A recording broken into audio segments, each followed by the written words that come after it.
Two cases today, one in Caloocan here and later sa Pasay. Bakit po two sets ng reklamo? Because for this case, it's for libel. So of course, the jurisdiction of that is the actual residence of Nadia and she's residing in Caloocan. For the unjust vexation and the violation of the Safe Spaces Act, kung saan nangyari yung krimen, which is in Senate of the Philippines, so Pasay City siya.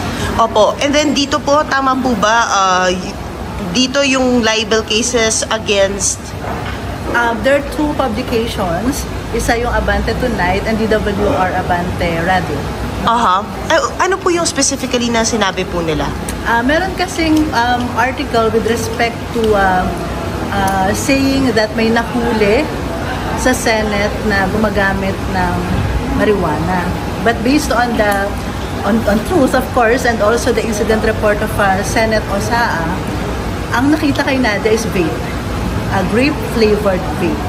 So it's actually false and very malicious to state that my client Nadia Montenegro was caught using marijuana in the Senate comfort room. And then in Pasay po, it is against? It's against an employee of OSAA and against him for unjust vexation and violation of the Safe Spaces Act. Unjust vexation because Nadia was drugged and grabbed her arm and she was dragged to a wall at the Senate office, at the Senate Hall, no? Yes, Senate Hall.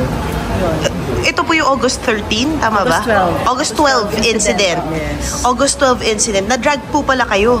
Well, actually, he asked me where the senator was, and I told him he was downstairs. Maybe he wanted to talk to the senator, and that's what I thought. And then he asked me, and then dito na lang tayo sa right side ng hallway. And I asked him why, and then he said, between you and me lang, ingat ka, maraming naiinggit sa'yo dito. And I said, bakit? Kung meron nga daw ako nakasalubong na staff ng isang senator sa hallway ng CR na nabugahan ko ng amoy marijuana. That is when I showed him, I showed him my vape. And then I even offered him to check my bag. I gave him my bag. And then after that, nagulat na lang ako that there was a photo that came out on TV and all over the news that was the time that I was apprehended, which is not true. There was no apprehension that happened. No apprehension happened. No. It was just that, a short conversation, not knowing meron na palang kumukuha ng picture namin sa labas. And the rest is history, 5 days ng... Almost 2 months since the incident. Yes. Why is this a perfect time to file such? Because we exhaust some legal actions also. Of course, we sent letters to the Senate OSAA for us to be able to have a conference and a meeting with respect to this. There was also a time that we wrote so that we can get the CCTV footages of the incident that happened on August 12. But no avail on our part. So since na-exhaust na namin yung possibility of that para sana makapag-usap and ma-enlighten lahat with respect to the issue. So dahil wala namang nangyari. So this is the time that it's right now for the filing of the cases. Just to go back, kasi hindi ka namin nakausap noon, Miss Nadia, yes. No? You said you resigned because of, for the welfare of your family, yes. And your mental health. Yes. Because, not out of guilt.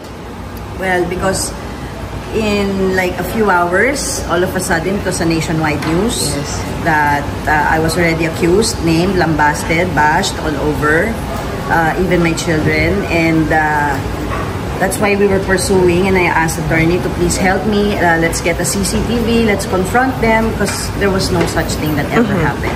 Kasi nga po, parang na-mention nyo walang due process, tama po ba? Yes, on your part, yeah, you felt wala that? Na akong magawa. That's why I resigned, is because I knew I had to face this, and as long as nandoon ako at empleyado ko, alam kong walang katotohanan na malalabas. Kamusta si Senator Robin, kayo, yung relationship nyo? Well, this is my battle, my own battle, and also one reason why I had to resign is because I didn't want anyone to be dragged into this.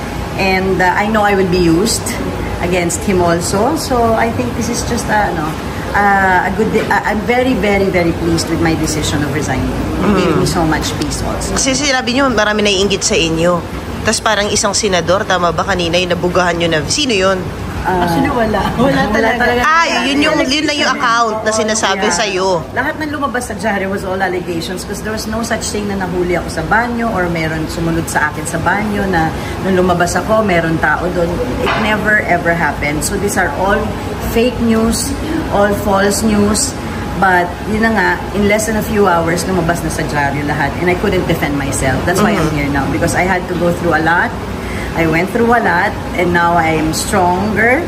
And I know I will to face this and explain and tell. I just want the public to know the truth. You shared a video. You were crying. Was that a retreat? Yes, I had to go to a trauma retreat because there came to a point that I couldn't even go to enter a public CR. I had to go to, I was in a flight to Bicol and I couldn't even, I was so scared to go through any security areas because I felt that baka maplantahan ako. I just didn't trust anybody. Came to a point na I had to get help. Was that your experience in the Senate office? Ganyan ba? Ganyan ba sa politika? Well, I knew it was dirt. I know naman politics is really dirty because of my husband, the late husband, yes. My late husband. But I never thought I would be the first victim of the 20th Congress. But yun na nga, I didn't want anyone else to be dragged into this kasi alam ko ako ang na-target. Kamusta kids mo ngayon?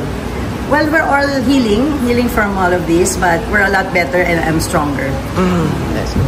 Siguro another reason then why she resigned is because we thought that it's better for her to file the instant cases, not being an employee of the Senate anymore. So as a not a public officer already, so she can file the libel cases and also the unjust vexation against also an employee of the Senate. Miss Nadia, anong ginawa? I'm Natalie of Philippine Star. Yes. So what did you do ba? Ano bang ginawa mo sa trauma retreat? Sa trauma retreat. Mas sumisigaw-sigaw ka nun eh. Parang na-feel ko yung sigaw mo eh. It was a release.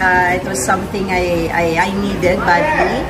It was something I had to go through kasi hindi ko talaga maintindihan. The cruel world just ate me up. And all I did naman was work. I love my job. I loved my job. I loved my workspace. I respected it.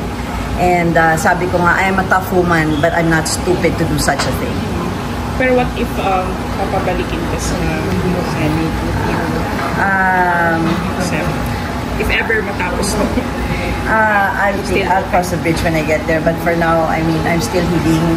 And I don't think... I think I can find more happiness elsewhere also. So how are you doing right now? Ano ba pinagkakabalan? Now I'm back to my normal life. My children have a mother again. After 2 years, nawalan sila ng ina kasi sa sobrang trabaho. But now I'm back to cooking. I'll start my vlogging again and then catering and of course, yung mga business ng mga anak. No to politics na ulit. No to politics na. Ayaw. Hindi na siguro. Kusina, I will always support. Kusina ni Nadia is alive. Pwede na ulit umorder. Charot. Of course. Wait, sorry. Last night I saw Sofia several times. Yes. My God, she's doing so well with school, dancing. Yes. How proud are you that all's well with Baron? Sinama mo ba yung sa trauma retreat? Oo, lahat ng mga nagawa ko rin ng kasalanan at mga may kasalanan sa akin, napatawad ko na. So, I'm in a very, very good place. Of course, by God's grace and mercy, I'm standing. I'm standing. You're good. Yes, Nadia, nabanggit mo, napatawad mo na lahat, no? So more than anything else, yung pagdemanda is for what? Is for my family, for my name, for my peace. Because I cannot just let this go na nationwide natawag na ako ng kung ano-anong pangalan. And again, I want the public to know the truth. Walang nangyaring ganun.